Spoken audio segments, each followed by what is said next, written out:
Hello student, I am Yogesh Agarwal from Agarwal academy. आज मैं आप सबके लिए एक वीडियो बना रहा हूँ। जो कॉन्सेप्ट है क्लास 12 इकोनॉमिक्स का, जहाँ पर हम एक चीज़ को समझेंगे जिसका मतलब है डेफिसिट। सबसे पहले एक इम्पोर्टेंट टॉपिक है जो क्लास 12 में आता ही आता है। हमें यहाँ पर ये समझना है कि डेफिसिट का मतलब क्या होता है। पहले तो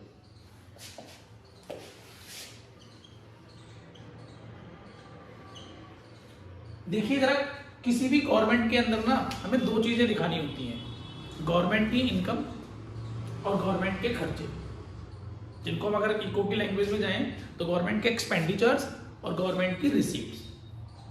कई बार क्या होता है, गवर्नमेंट के एक्सपेंडिचर्स ज्यादा होते हैं और गवर्नमेंट की रिसीप्ट्स कम होती हैं। ठीक है, तो उस टाइम पर वो इकोनॉमी का जो बजट है वो नेगेटिव हो जाता है, जिसको हम कहते हैं डेफिसिट। तो डेफिसिट का मतलब क्या है, जब हमारे एक्सपेंडिचर्स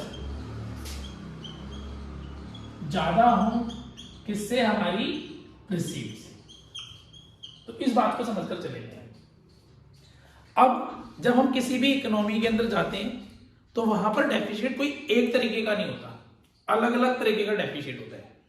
जिसमें से जो पहला डेफिसिट है वो होता है आपका रिवेन्यू डेफिसिट।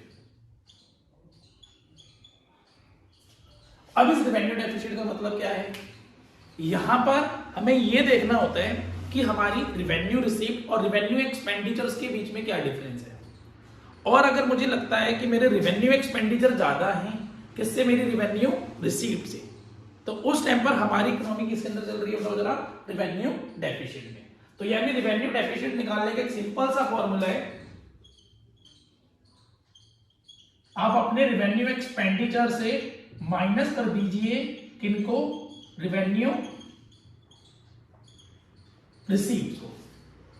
अब मैंने रिवेन्यू एक्सपेंडिचर आगे क्यों लिखे, क्योंकि मुझे ये पता है मेरी इकोनॉमी के अंदर रिवेन्यू एक्सपेंडिचर क्या चल रहे हैं, ज्यादा चल रहे हैं, रिवेन्यू रिसीव्ड कम चल रही है। तो बड़ी वैल्यू को मैंने आगे लिखा, छोटी वैल्यू को मैंने पीछे लिखा, और सीधा मेरे सामने एक डेफिसिट आ गया जिसका नाम क्या रखा मैंने, रिवेन्यू डेफिसिट। रिवेन्यू डेफिसिट हमें एक चीज और बताता है, क्या, कि हम जो डे टू डे एक्टिविटीज हमारी होनी चाहिए उनको हम अच्छी तरीके से परफॉर्म नहीं कर पा रहे हैं।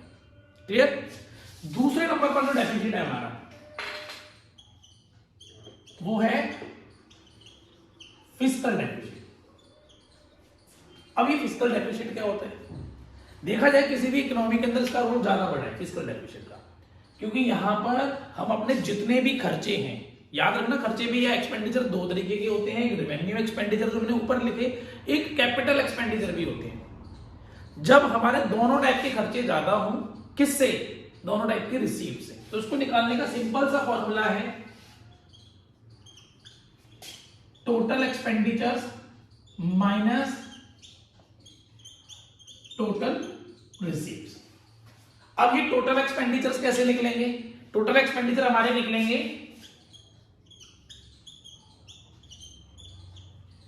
Revenue expenditures plus capital expenditures. क्योंकि किसी भी इकोनॉमी के अंदर जो खर्चे हैं वो दो तरीके के हैं, एक रिवेन्यू और एक है कैपिटल। जब हम उन दोनों को प्लस करेंगे तो मेरे सामने क्या आ जाएंगे, मेरे total expenditures. Similarly total receives कैसे निकलेगी, इनको निकालने का फॉर्मूला है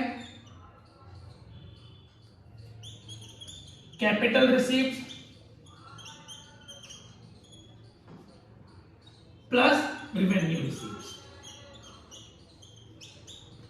ठीक है, तो आप अपनी कैपिटल रिसीव्ट और रिवेन्यू रिसीव्ट को ऐड करिए, सीधा आपके सामने क्या आएगा, टोटल रिसीव्ट। तो जब भी हमें फिस्कल डेफिसिट निकालना हो तो फिस्कल डेफिसिट निकालने का सिंपल सा फॉर्मूला है टोटल एक्सपेंडिचर्स में से टोटल रिसीव्ट्स को क्या कर दीजिए, माइनस।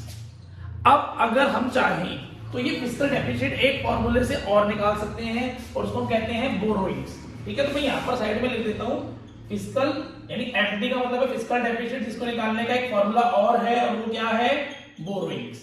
यानी अगर क्वेश्चन के अंदर आपको सिर्फ बोरोइंग्स दी हुई है तो आप उसी को क्या मान के चलोगे, फिस्कल डेफिसिट। ऐसा क्यों, सिंपल सा मीनिंग है भाई, मेरे टोटल खर्चे ज्यादा है टोटल रिसीव्ड से, तो अगली बार क्या पता मैं अपनी परफॉर्मेंस उस हिसाब से ना दे पाऊं, क्योंकि मेरे पास इतना पैसा है ही नहीं।